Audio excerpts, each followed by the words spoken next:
Ikhtiar Wali Khan and Dr. Humayun Momin, thank you so much for joining us on the program. I'll start with you, Ikhtiar Wali साहब. जी. Last time हमारी बातचीत हुई थी जब परवेज़ खटक साहब की शमूलियत पे आप नाराज़गी का इजहार कर रहे थे. वो तो अभी भी हैं, अब आप भी आ गए हैं कैबिनेट में. So क्या नाराज़गी अभी भी है?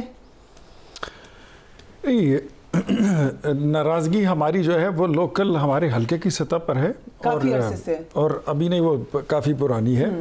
जब भी इलेक्शन आएगा हम और वो, ये हमें भी पता है और उन्हें भी पता है कि हम एक दूसरे के मद्दे मुकाबिल होंगे और ठीक ठाक मुकाबला. हमारा तो बड़ा इंटरेस्टिंग मुकाबला होता है, बिल्कुल नेक टू नेक चलता है.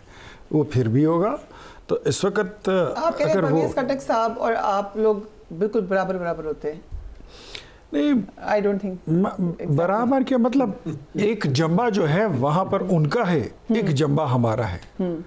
एक धड़ा उनका है, एक हमारा है. तहसील इलेक्शन हो, लोकल इलेक्शन हो, सूबाई इलेक्शन हो, कौमी इलेक्शन हो. मैं जब ज़िमनी इलेक्शन हो रहा था 2021 में, तो परवेज़ खटक साहब ने ये बड़ा खुलेआम कहा था. कहते अगर ये मुझसे इलेक्शन जीत गया इख्तियार वली तो मैं अपने गांव मानकी शरीफ नहीं आऊँगा. अब इससे बड़ी कोई स्टेटमेंट हो सकती है? वो तो इसलिए कहे थे, उन्हें पता था वो जीत जाएंगे, कि वो जीत जाएंगे.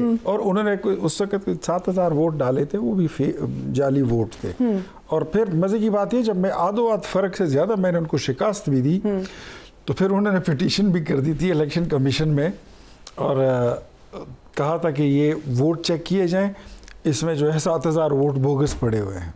ठीक है. सो इस कदर राइवलरी के बाद अब जबकि वो इंटीरियर मिनिस्ट्री के पोर्टफोलियो में हैं, आप भी उधर ही हैं, आपका आमना सामना भी होगा, बातचीत भी होगी, तो फिर अब तो दोस्ती के साथ ही चलना पड़ेगा. सामने आएंगे फिर देखी जाएगी और हालात के मुताबिक जो भी होगा फिर उसी तरह. पश्तून रिवायात हमारी अपनी. कभी सोचा था एक ही साइड पे होंगे, एक ही कश्ती में आ जाएंगे एक दिन? उस दिन वो गलती से अपोजिशन में चले गए, फिर वापस आके बैठे. ये मेरे ख्याल में उनसे पूछ लिया जाए तो ज़्यादा बेहतर है कि कभी सोचा था कि आप मुस्लिम लीग नून की हुकूमत में बैठेंगे. लेकिन कोalition गवर्नमेंट है, इसमें IPP भी आ गई है, MKM भी बैठी है, PPP बैठी है, तो फिर खटक साहब भी इवन तो अभी तो PTI भी बैठी हुई है.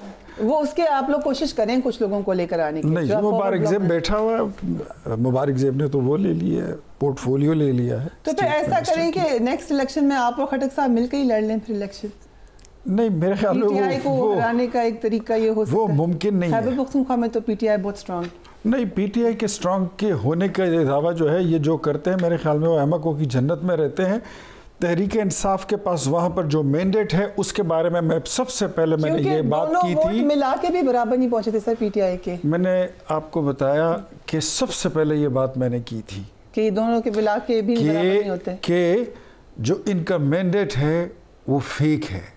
ये माले मसरूका है. ठीक है. और मौलाना साहब ने मेरी इस बात को इंडोर्स कर दिया. मौलाना साहब कहते हैं कि election audit and start from Khyber Pakhtunkhwa. Then why PTI क्यों नहीं मानती है? और अगर आप बात करें इलेक्शन की, 2024 का जो इलेक्शन था नेशनल असेंबली का, जो आज सिटिंग MNA है, उन्होंने मेरे साथ मुझे अप्रोच किया from his very close relative, और मुझे एक हफ्ता पहले कहते हैं कि I want to withdraw in your favour. Syed Hadi Shah. हाँ, मैं कहा नहीं जी, आप अपना इलेक्शन कंटेस्ट करें. I don't need. वो तो सब मुश्किलात भी बहुत ही, हु नोस कि क्या सर्कमस्टेंसेस है, बट ठीक है, इंपॉर्टेंट चीजें जो है ना वो कुछ और हो जाती हैं. तो सियासत में कुछ भी हो सकता है. आज परवेज़ खटक साहब वहाँ पर मौजूद हैं. डॉक्टर हुमायूं मोमिन, सबसे पहले जो नाराज़गी की खबरें आई, ये पहले भी एक दो दफ़ा हमने जब इंटरव्यूज़ भी किए, खान साहब की एक हमशीरा का, वो भी कह रही थी कि पार्टी के साथ कुछ इशू है. ज़ाहिर है वो बहनें हैं, दे आर मोर इमोशनल, वो ज़्यादा चाहेंगी भी कि ज़्यादा तेज़ी से काम हो. मगर अब ये बार बार नज़र आ रहा है कि पार्टी के लोग शायद उस तरीके से नहीं काम कर रहे खान साहब को बाहर निकालने के लिए, according to certain family members. Is that true? बिस्मिल्लाहिर्रहमानिर्रहीम, इय्याका नअबुदु व इय्याका नस्तईन. देखिए, इस तरह है, जो मैं जिस तरीके से देखता हूँ कि अलीमा बाजी जो हैं वो बेसिकली इमरान खान की बहन होते हुए वो उनके लिए कंसर्न्स होती हैं एज अ फैमिली. और I totally understand what that is. अच्छा, उन्होंने जो एड्रेस किया है, ये याद रखें, शी एड्रेस दी the lawyers as a lawyer जो उनको रिप्रेजेंट कर रहे हैं, उन्होंने एज अ पॉलिटिकल पार्टी वो नहीं किया। नंबर 2, उनका मेरा नहीं ख्याल कि पॉलिटिकल पार्टी के साथ एज सच कोई कंसर्न है। वो अपने भाई के लिए वरिड है कि उनके केसेस के लिहाज से, लेकिन उनको पता होना चाहिए कि जिन क्या कह सकते हैं उसे, बेईमानों के साथ या जिस तरह के लोगों के साथ हमारा पाला पड़ा है, ये उसूल पसंद नहीं है। ये बेसिकली अपना मतलब निकालने के लिए किसी भी हद तक जा सकते हैं, किसी भी हद तक गिर सकते हैं। इन लोगों ने कोई वो नहीं करना। इन लोगों ने ना चादर, ना चार दीवारी, ना औरत, ना माँ, ना बेटी, ना बीवी, ना बहन, किसी का ख्याल नहीं रखना। हुमायूं साहब, आप ये कह रहे हैं कि लॉयर्स कोशिश करें मगर वो कामयाब हो ही नहीं सकते बिकॉज ऑफ द सर्कमस्टेंसेस, और ये बात समझनी चाहिए फैमिली को।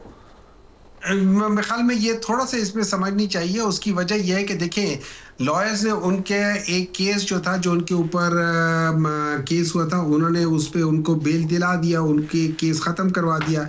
लेकिन आगे जो हुकूमत थी, उन्होंने बजाय इसके कि उनको छोड़ने के, उन्होंने 4 घंटे उनको जेल में रखा। 4 घंटे बाद एक नया केस बना के उस केस में गिरफ्तारी डाल दी। फिर जिस तरीके के घटिया, बल्कि जिस तरह की इनकी सोच है, उसी तरह के केसेस किए हुए सारे।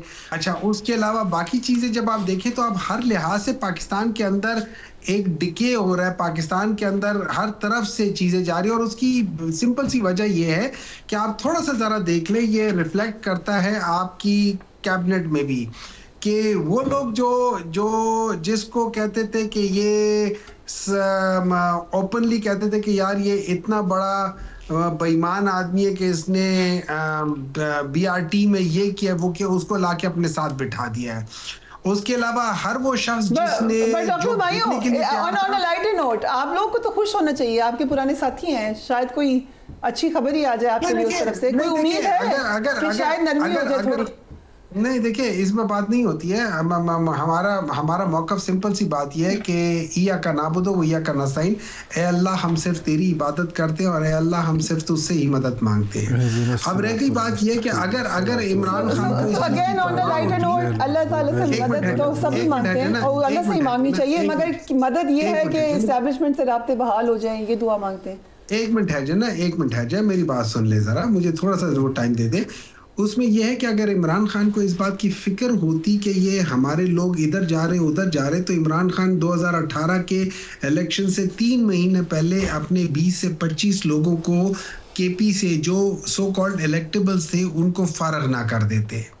उनको इस लिहाज से किसी चीज़ की परवाह नहीं होती है। हाँ, ये ज़रूर है कि हर वो शख्स जिसने इमरान खान को छोड़ा है वो किसी जगह का नहीं रहा, वो बिल्कुल सियासत से ख़त्म हो गया है। और यही बात होगी, आगे भी होगी।